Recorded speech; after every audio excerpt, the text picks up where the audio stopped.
The laughter was sharp, cruel, echoing across the firing range at Camp Pendleton.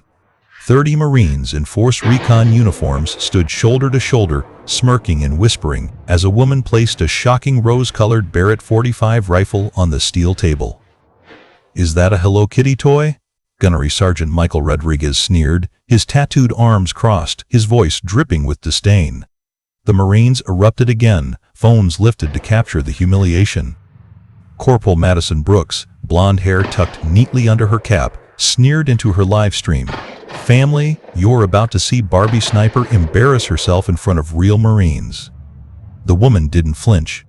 Emily Carter, 28 years old, in a faded gray shirt and worn-out fatigues, moved with calm precision. Her hands shook rhythmically, not from fear, but from nerve damage only combat veterans would recognize. Mockery filled the air. Bets were placed. Phones kept streaming. But in less than 20 minutes, silence would replace every laugh. If you've ever seen someone underestimated because of how they looked, salute in the comments. And tell me, where are you watching from? The laughter rolled across Camp Pendleton's morning air like thunder. It was cruel laughter, sharp and heavy, the kind that cuts deep before a single word is even spoken. At the center of it all stood a woman who looked far too ordinary to be standing there at 7 o'clock on a Marine Force Recon range. Her name was Emily Carter, 28 years old. A gray t-shirt that had seen better days. Military pants still dusted with dried mud from another life. And in her hands, resting on the cold steel table, was a weapon that sent the entire crowd into hysterics. A Barrett 50 caliber rifle, yes. But painted a shocking rose color. Is that a toy from your daughter's playchest? Gunnery Sergeant Michael Rodriguez barked, his voice booming like an announcer in a stadium. His arms, inked and muscular, folded across his chest as he towered over her 5'6" frame. "What's next, unicorn stickers?" The 30 Marines watching roared with laughter, some doubling over, others fishing out their phones to record the humiliation. Corporal Madison Brooks, the self-styled Marine Barbie with 50,000 Instagram followers, turned her camera to capture every detail. "Okay, family," she sneered to her live audience. "We've got ourselves a civilian who thinks she's a sniper. Brought her Barbie rifle to a Marine qualification. Let's see how fast she embarrasses herself." Emily didn't respond. She just kept unpacking her gear from the dented trunk of a beat-up 2008 Honda Civic parked nearby. The vehicle itself told a story. Every scratch and dent like a scar of hard times survived. She moved slowly, carefully, setting down her case, adjusting straps, organizing her tools. Her hands trembled as she worked. At first glance, it looked like fear. But Master Sergeant Jake Sullivan, standing near the ammunition station, knew better. He'd seen that tremor before.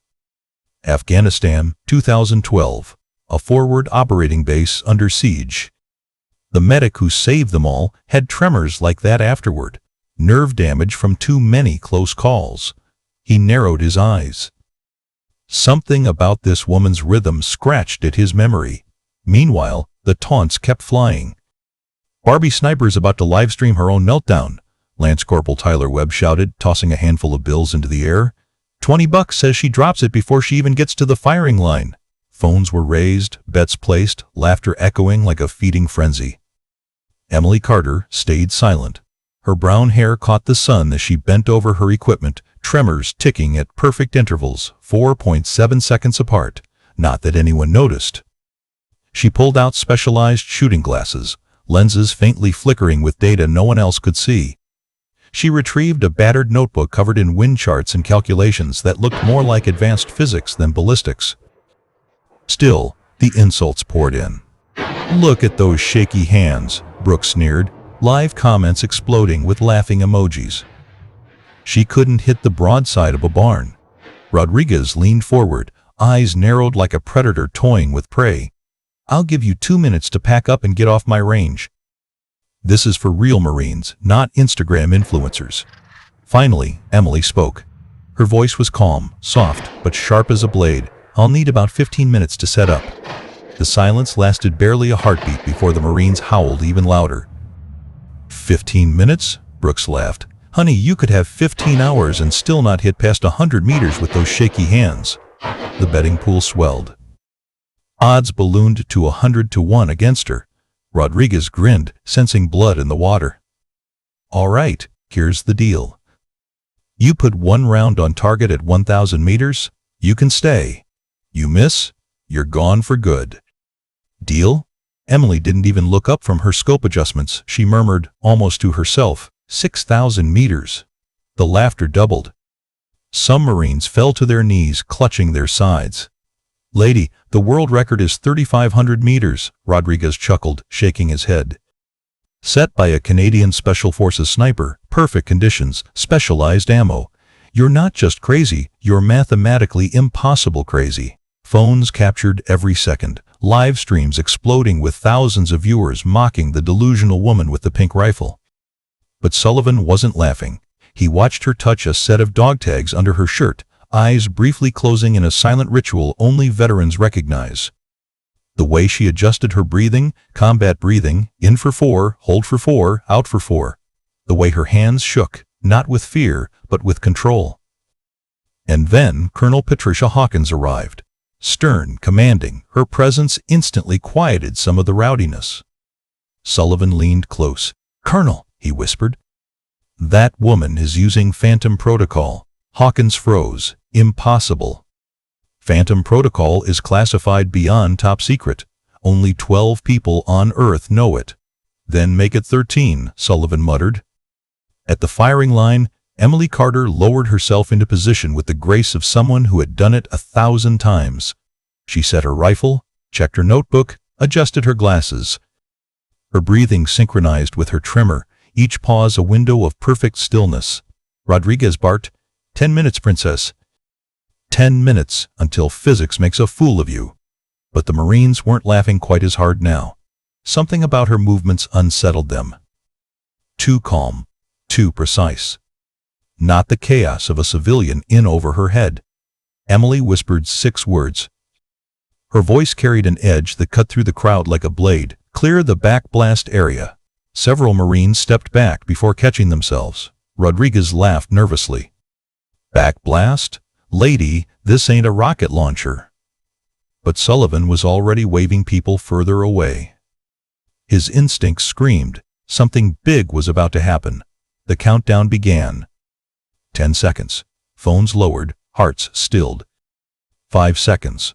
Fog lifted just enough to reveal the distant steel plates, barely visible dots, 6,000 meters away. 3 seconds.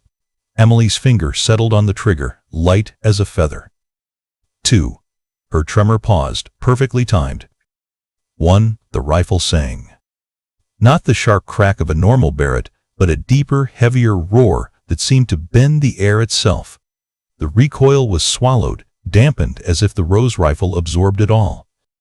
A shimmering vapor trail stretched across the range. 8.7 seconds of silence. Through the spotting scopes, the Marines saw the impossible. A hole appeared dead center in the target 6,000 meters away. Then another plate behind it. Then another. The round tore through 5 slabs of steel, rated to stop 50 caliber fire. Silence crashed across the range. No laughter now. No mockery. Only stunned faces, jaws slack, phones frozen in trembling hands. The Rose rifle, once the morning's cruelest joke, had just rewritten physics. Emily Carter slowly engaged the safety. Her trembling hands lowered the weapon. She didn't even look at the crowd. The only sound was Rodriguez whispering, voice cracked and broken. That's not possible. The range was silent. Not the comfortable quiet of a training exercise, but the stunned stillness of men and women whose very understanding of reality had just been shattered.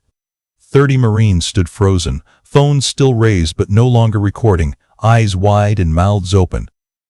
A rose-colored rifle had done the impossible, a 6,000-meter shot, punching through 5 slabs of steel like butter. Corporal Madison Brooks, the livestream queen, lowered her phone for the first time all morning. 20,000 viewers had just watched the impossible unfold, but even her camera couldn't capture the electricity crawling across the air. Emily Carter slowly bent down to collect her brass casing. Her gray shirt shifted slightly as she leaned forward. Master Sergeant Jake Sullivan caught the glimpse before anyone else. His breath caught in his throat. Ink. A tattoo. Not just any ink, but a mark burned into his memory from classified briefings long ago. His stomach turned to stone. "Colonel," Sullivan rasped, stepping toward Patricia Hawkins. His voice carried even in the silence. "She's got the mark." "Phantom 7. Hawkins's blood ran cold. "That's impossible." "Phantom 7 was wiped out in Kandahar 5 years ago. I read the after-action report myself." "Then explain what we just saw," Sullivan said, eyes never leaving Emily. The whisper started in the crowd. Marines nudged each other, confusion written all over their faces. Phones buzzed with exploding notifications. The livestream chat, now surging past 25,000 viewers, was a battlefield of disbelief. Before Hawkins could press further, a new sound split the morning sky. Thup, thup, thup. Helicopters. Not the steady, familiar hum of Marine Corps transports. These were darker, sharper, unnatural, flying too low, too fast, too aggressive. No markings, no numbers. Ghost birds. Emily's head snapped toward the horizon. For the first time, her face showed emotion. Jaw tight, eyes sharp, the weight of recognition heavy in her gaze. "Inside the range building," she ordered, voice cutting like a whip. "Now." The Marines hesitated, their training clashing with confusion. Who was this trembling-handed woman to give orders? Sullivan didn't hesitate. His combat instincts screamed louder than rank. "You heard her." "Move!" Captain James Harrell echoed the command. "Inside, Marines!" "That's an order!" Boots pounded against the concrete as Force Recon rushed into the reinforced building, grabbing whatever weapons and gear they could. Rodriguez stayed a second longer, staring at Emily with eyes wide in disbelief. "Who are you?" he demanded. "Really?" "Who the hell are you?" Emily met his stare. For a brief moment, the mask slipped. Pain. Exhaustion. Secrets too heavy for one person to carry. "Someone who should have stayed buried," she said quietly. "Someone who made a promise I couldn't keep hidden." The helicopters thundered closer. No loudspeakers. No warnings. Just the unmistakable approach of hunters. Inside, Marines slammed the heavy door shut, securing firing lanes. The emergency lights flicked suddenly to red as the power cut with a snap. "EMP strike," Derek Miller muttered, technical mind already racing. "Localized." They just fried every comms line on base. Emily moved with practiced calm, opening what looked like a standard first aid kit. Inside wasn't bandages, but tools that hummed with strange energy. She assembled a small radio, something experimental that made nearby hair stand on end. "Colonel Hawkins," she said, voice steady. "In about 60 seconds, Black Ops operators are going to breach this building. They'll have no insignia, no legal orders, no hesitation. Their mission is simple. Eliminate everyone here to erase me from existence." The Marines looked at each other, disbelief mixing with rising dread. "Erase you?" Tyler Webb blurted. "Why? What are you?" Emily looked straight at him. "Phantom Team 7. We were betrayed by our handler, CIA operative Marcus Bishop. Sold out for cash and politics. I was the only one who lived." Hawkins's face turned pale. "Bishop disappeared 5 years ago." "He didn't disappear," Emily cut in. "He cashed out. And now his masters are here to clean up the mess." The first explosion rocked the northern door. "Breach charge." "Positions," Harrell barked.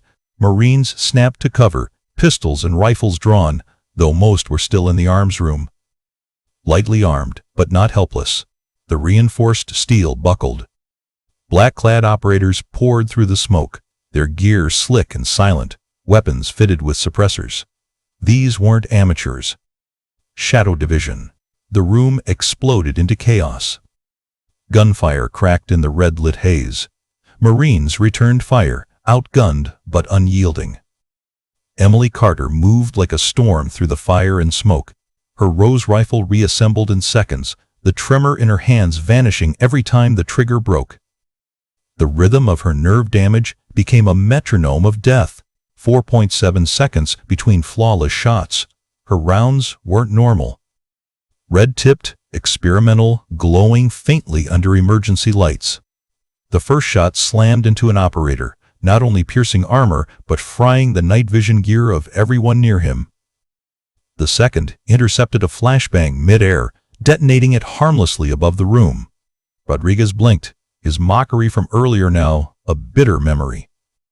The woman he'd called Barbie Sniper was cutting through elite CIA Black Ops with precision that defied comprehension. Northwest corner, 2 shooters, she called. Rodriguez turned, but her shots were faster.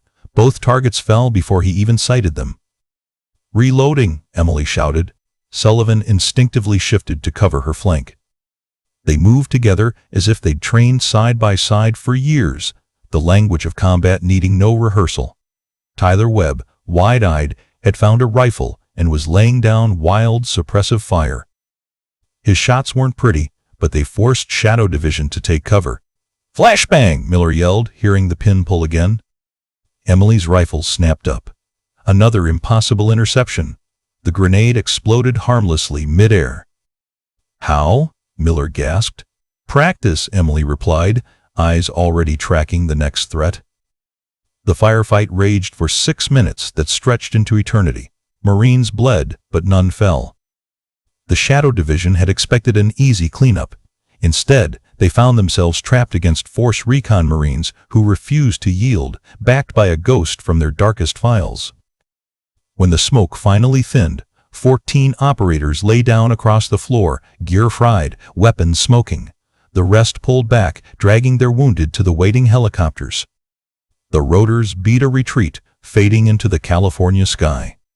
Inside, the Marines held their ground, chest heaving, weapons still aimed. Emily lowered her rifle at last. The tremor returned, worse now after the adrenaline faded. She slumped against the wall, staring at the rose barrel as if it carried the weight of her entire life. 7 rounds left, she whispered, voice almost breaking. Rob would have been proud. "Rob?" Elena Vasquez asked, crouching beside her. Emily nodded, tears shining in her eyes but refusing to fall. "Robert Carter, my teammate. My brother. He built this rifle system. The rose color was his joke. Said if I had to fight in a man's world, I might as well stand out." Rodriguez approached slowly. His voice, once mocking, now carried only respect. "I owe you a tattoo." And an apology. Emily managed the faintest smile. "You owe me nothing. You fought. You all fought, even after everything I heard this morning. That's worth more than any bet." The Marines exchanged looks. They'd mocked her, laughed at her, tried to drive her out. And when the real test came, she had fought for them anyway, and somewhere deep inside, each one of them knew this was only the beginning. The battle was over, but the echoes still hung in the air. Smoke drifted lazily across the shattered doorway. Marines stood scattered throughout the range building, weapons still raised, adrenaline still coursing. Emily Carter leaned against the wall, her trembling hands wrapped around the rose-colored rifle that had gone from mockery to salvation in less than an hour. The room smelled of cordite, sweat, and burned electronics. Rodriguez, the man who had mocked her most viciously, stepped forward. His face, normally hard and proud, was now drawn with humility. "I owe you something," he said quietly. "An apology? And a tattoo." Emily shook her head, exhaustion heavy in her eyes. "You don't owe me anything. You stood with me." "That's enough." But Rodriguez pressed. "No. I ridiculed you in front of my Marines. You saved our lives anyway. That's honor I can't match. I'll carry the reminder." She gave him the faintest smile. "Do what you feel you need. But know this, you fought beside me. That's worth more than ink." As medics tended to the wounded and Marines secured the building, Vasquez crouched beside Emily. "You said Rob would have been proud." "Who was he?" Emily's eyes softened. "Robert Carter. My brother. He was the genius behind this weapon system. The rose color? His idea. He told me, if you're going to be the only woman in Phantom, own it. He designed the recoil dampening, the experimental rounds. He died in Kandahar, buying me time to escape. Her voice caught, but she forced herself to continue. He told me once that technology should save lives, not take them. He believed in that. And when Phantom 7 was betrayed, he gave everything so I could carry this forward. The Marines fell silent around her. The woman they had mocked that morning carried the grief of a brother lost, a betrayal covered up, and a weapon that represented both memory and mission. The rumble of armored vehicles shook the ground. This time, it wasn't Black Ops ghosts. It was base security tanks, Humvees, squads of armed Marines swarming Range 7. At their head strode General Patricia Morrison, a two-star who had come for an inspection and walked into a legend. Her sharp eyes swept the scene, unconscious operatives in black gear, Force Recon Marines battered but alive, and one woman with trembling hands holding a rose-colored rifle. Colonel Hawkins saluted. "Ma'am, this is Staff Sergeant Emily Carter, Phantom Team 7. She just led us in repelling an illegal CIA operation on Marine soil." The general's brow furrowed. "Phantom 7? That unit was declared KIA in Kandahar." Emily straightened, despite her exhaustion. She snapped to attention and saluted, her trembling hands steady for the briefest moment. "Reports of my death were fabricated, ma'am. I survived." The general studied her for a long moment. Then, in front of everyone, she raised her hand in a perfect salute. "Welcome home, Sergeant." For 5 long years, Emily had carried her burden alone. At that moment, with tears finally streaming down her face, she returned the salute. For the first time since Kandahar, she wasn't a ghost. She was a Marine again. By the afternoon, containment was impossible. Madison Brooks's live stream, cut short during the firefight, had already gone viral. Snippets of the impossible 6,000-meter shot had spread like wildfire. By nightfall, 25 million people had seen it. Veterans began flooding social media with their own stories of being mocked, underestimated, or overlooked. Hashtags like #RoSniper and NeverJudge trended worldwide. What had begun as laughter at a Barbie rifle transformed into respect. Across the country, veterans raised their hands in salute to a woman who turned weakness into strength. Rodriguez kept his word. He sat in a tattoo chair the next morning and had 2 words inked across his forearm: "Never judge." Other Marines from that morning followed his example, each choosing their own message of humility. Respect first, look deeper, honor always. It became a quiet tradition among those who had been there. Madison Brooks, shaken to her core, changed her life overnight. She deleted months of shallow content and began a new mission, using her platform to highlight overlooked veterans. Within a year, her following doubled, not because of glamour shots, but because of stories that mattered. Tyler Webb approached Emily days later, nervous and contrite. "Teach me," he begged. "Not the shooting, I mean the discipline. The way you stood tall when everyone laughed. I've been the worst kind of Marine, tearing others down for laughs. I want to change." Emily studied him, then nodded. "The tremor in my hands will never go away. I learned to work with it, not against it." That's your first lesson. Weakness can become strength if you let it. Emily's evidence, hidden for years, was finally brought to light.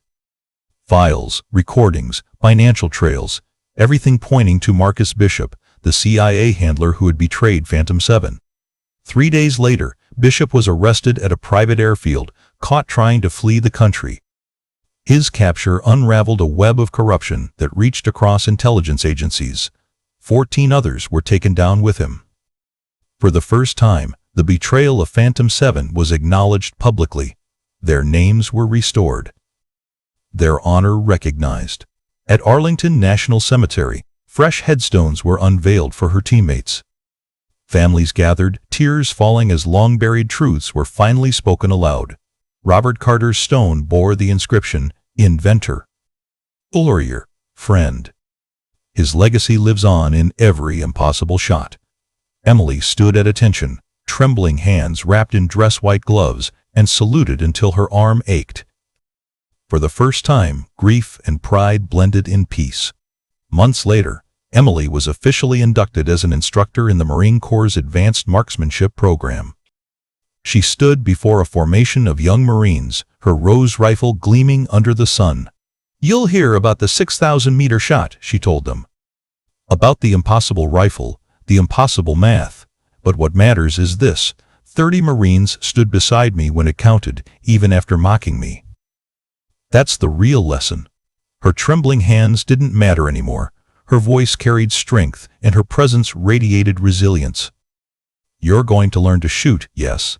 But more than that, you're going to learn to see. To look past appearances, past prejudice.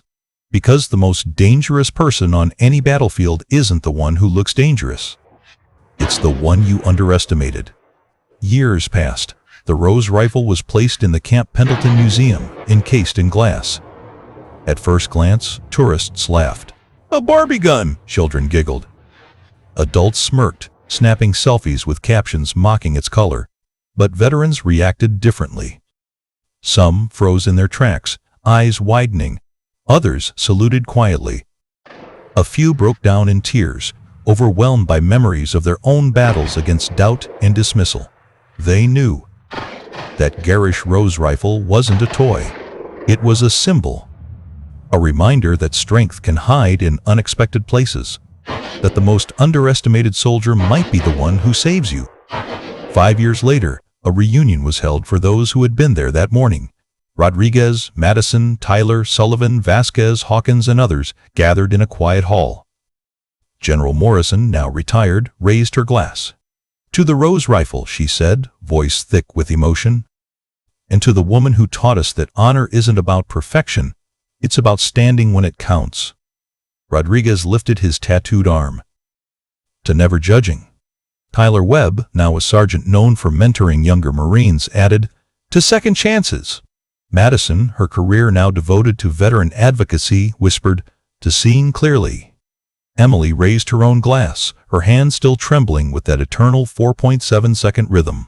To Robert Carter, who believed technology should save lives, not end them.